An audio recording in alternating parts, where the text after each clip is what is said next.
Et bonjour à vous tous, content de partager avec vous une nouvelle vidéo qui sera centrée sur la présentation de l'oracle de Béline. Cet oracle avec lequel je fais des tirages, notamment dans mes précédentes vidéos. Ce sont des cartes avec lesquelles j'ai énormément d'affinités et d'où vous me verrez très souvent tirer avec. Alors pourquoi cette vidéo de présentation? Car j'ai eu à faire, dans mes précédentes vidéos, à quelques remarques, notamment d'un youtubeur voyant et de quelques commentateurs qui m'ont affirmé que je tirais mal les cartes. Alors je voulais mettre les choses au clair pour ceux qui me regardent de comment je pratique le tirage de l'oracle de Béline. Moi j'ai ma façon de procéder et il y a d'autres façons de procéder aussi en fonction des voyants. Mais tout d'abord un petit peu d'histoire. Alors, les cartes de l'oracle du Béline ont été créées au XIXe siècle par Jules Charles Ernest Billaudot, plus connu sous le nom du mage Edmond. Alors, le mage Edmond commença sa carrière à Paris, et de son temps, il aurait prédit entre autres le succès littéraire à Alexandre Dumas et l'exil à Victor Hugo. Alors ce cartomancien, après avoir créé son jeu, a été oublié, avant d'être redécouvert par un certain Marcel Forger, dit Béline. Alors vous comprenez que c'est à ce moment-là que euh, l'oracle de Béline tire son nom de cette redécouverte de ce monsieur, courant du XXe siècle. Alors, la composition du jeu, l'oracle de Béline comprend 53 cartes cartonnées plastifiées. Ce jeu se fonde sur une structure astrologique fondée sur le septenaire. En effet, sur chaque carte figure le symbolisme d'une des 7 planètes fondamentales. Donc nous avons le Soleil, la Lune, Mercure, Vénus, Mars, Jupiter et Saturne. L'oracle se divisant en 7 groupes de 7 cartes, soit 49 cartes auxquelles s'ajoutent 3 cartes sans référence planétaire. Alors sur les 3 cartes, nous avons la clé représentant la destinée, l'étoile de la femme, représentant soit la consultante, soit une femme proche, l'étoile de l'homme, représentant soit le consultant, soit une présence masculine. Ainsi, une carte bleue, non influencée par une planète et ne portant aucun nombre. Alors c'est ce qu'on appelle une carte bénéfique, sorte de talisman, protection, donc une très très bonne carte. Alors pour la petite anecdote assez intéressante, le mage Edmond figure 4 cartes. D'ailleurs, vous remarquerez qu'il y a son nom marqué sur le côté, donc Edmond. Alors ensuite, en ce qui concerne le tirage, alors moi, comment je fais? Alors moi, j'utilise la technique de Béline, qu'il a inventée. Alors c'est-à-dire le tirage en croix, que j'ai déjà fait dans mes 2 vidéos précédentes. Alors tout d'abord, vous devez mélanger les cartes. Ensuite, après les avoir mélangées, vous devez faire couper vos cartes, alors soit par vous-même, soit par le consultant, de la main gauche de préférence, car la main gauche est considérée comme intuitive.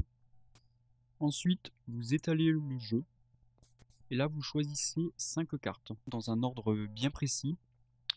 Donc le tirage en croix, donc ça commence à gauche, à droite, en haut, en bas et au centre. Alors, j'insiste bien là-dessus, car j'ai eu des commentateurs qui m'ont affirmé, donc en dessous de mes vidéos dans les commentaires, qui m'ont affirmé que je ne savais pas tirer dans l'ordre les cartes. Alors moi j'emploie la technique de Béline, donc par la personne qui a créé ce jeu, enfin qui a redécouvert ce jeu. Alors notamment il y a cette personne dans les commentaires, en plus de me traiter de charlatan, même d'escroc, elle me dit que le tirage en croix c'est haut, bas, gauche, droite et puis centre. Sauf que non. Là, la technique que j'utilise, c'est celle de Béline. Et pourquoi exactement cet ordre-là? Alors, la première carte sortie, alors qui est placée à gauche, elle représente l'affirmation, elle exprime la qualité, l'orientation, l'aide qu'on peut attendre. La deuxième placée à droite, elle représente la négation, elle plaide contre, donc contre la question, et prédit ce qui est défavorable, ce qu'il faut éviter. Elle exprime les difficultés, les dangers, les ennuis, etc., etc. La troisième, qui est tout en haut, alors elle est considérée comme l'intervenant, donc c'est le juge, elle indique le chemin à suivre. La quatrième, c'est la résultante, donc par rapport à l'intervenant, par rapport à la troisième carte, la quatrième, c'est la résultante. Elle explique la solution, donc c'est la sentence, donc elle présage le résultat définitif.